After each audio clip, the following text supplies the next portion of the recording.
ఇక మున్సిపల్ పురపౌరకు సంబంధించి చూసుకున్నట్టయితే మంతనిలో మరి ఇక్కడ బీఆర్ఎస్ జెండా ఎగరం ఖాయమైపోయింది. మంతనిలో పుట్టా దంపతుల దెబ్బకు అన్నదమ్ములు విలవిలలాడుతా ఉన్నారు. మరి ఇక్కడ మంత్రి ఏదైతే తన కనుసన్నలలో నడిపిస్తా అని చెప్పి ఇప్పటి వరకు బీరాలు వలికిండో ఆ మంత్రి ఈరోజు మంత్రిలో ఇంటింటికి తిరిగి ఓట్లాడుకోవాల్సిన దుస్థితి ఏర్పడ్డది. నేను ముఖ్యమంత్రి తర్వాత ముఖ్యమంత్రిని అని చెప్పి జిల్లాలు నడిపిస్తానని చెప్పి ఒకప్పుడు ఉమ్మడి జిల్లాని ఆటలాడించిన మంత్రి ఎన్నికలు ఏదైనా కూడా మంత్రికే కట్టడవుతున్న పరిస్థితిని కూడా మనం చూడవచ్చు. మరి ఇక్కడ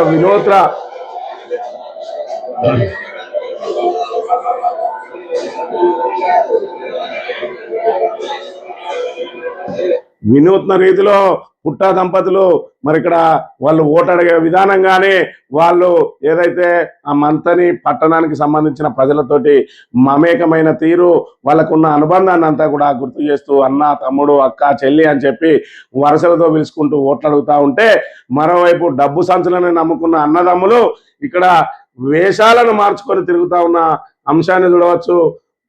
మన సారు శ్రీధర్ బాబు సారు మరి ఆయన వేషం ఏ విధంగా ఉన్నదో కూడా చూడవచ్చు. ఆయన బట్టలు ఏ విధంగా ఉన్నాయి, సారు అసలు నిజ స్వరూపం ఏ విధంగా ఉంటది, మరి ఇక్కడ ఎన్నికల కోసం వచ్చినప్పుడు ఏ విధంగా ఉంటది, ఇక సారు అసలు వేషధారణ ఈ విధంగా ఉంటే మరి ఎన్నికలకు వచ్చినప్పుడు మాత్రం ఇక వేషధారణ లూజు టీషర్ట్ వేసుకొని మామూలు బట్టలు వేసుకొని నేను మీలో ఒక్కనే మనిషినే అన్నట్టుగా ఇక మంత్రికి వస్తే సారు వేషం ఇక ఈ రకంగా వేసి వాళ్ళను మోసం చేసే ప్రయత్నం చేస్తాడు ఇలా శ్రీధర్ బాబు అనే వ్యక్తి అనే విషయాన్ని మనం గమనించాలి.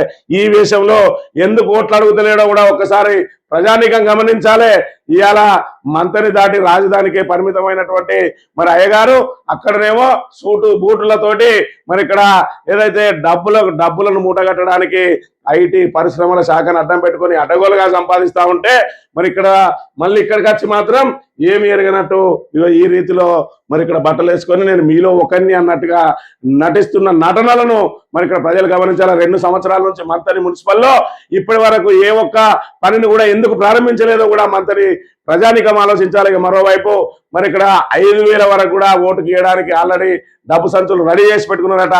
ఇవాళ ఒక్కో ఓటుకు 5,000 ఇచ్చే మరి కాంగ్రెస్ అభ్యర్థులు రేపటి రోజున ఒక్కో ఇంటి నుంచి ఖచ్చితంగా ₹1,00,000 వసూలు చేసే అవకాశం ఉంటాయి. కాబట్టి దోపిడీని అరికట్టాలంటే మంత్రిని మరి దోపిడీ నుండి విముక్తి చేయాలంటే వసూలు రాజాలకు చెక్ పెట్టాలంటే అదే విధంగా మరి ఏదైతే గప్చుపుల బండి దగ్గర నుంచి మొదలుకుంటే అపార్ట్మెంట్ ఇళ్ల వరకు కూడా అందరి దగ్గర అక్రమంగా వసూలు చేస్తూ ఇంటి పర్మిషన్లకు డబ్బులు వసూలు చేస్తూ కోట్లలో కేసులు వేస్తూ ఇళ్లను కూలగొట్టేస్తూ ఇక నానా రకాల ఇబ్బందులు చేస్తూ ఏదైతే షాపింగ్ కాంప్లెక్స్ వాళ్ళను కూడా ఇబ్బందులు పెడుతున్నా వీళ్ళందరి నుంచి విముక్తి కలగాలంటే ఖచ్చితంగా మరి ఇక్కడ బీఆర్ఎస్ కౌన్సిల్ నిలుకొని మంత్రికి కాపలాదారులుగా పెట్టుకోవాల్సిన బాధ్యత మంత్రి ప్రజానీకం మీద ఉన్నదనే విషయాన్ని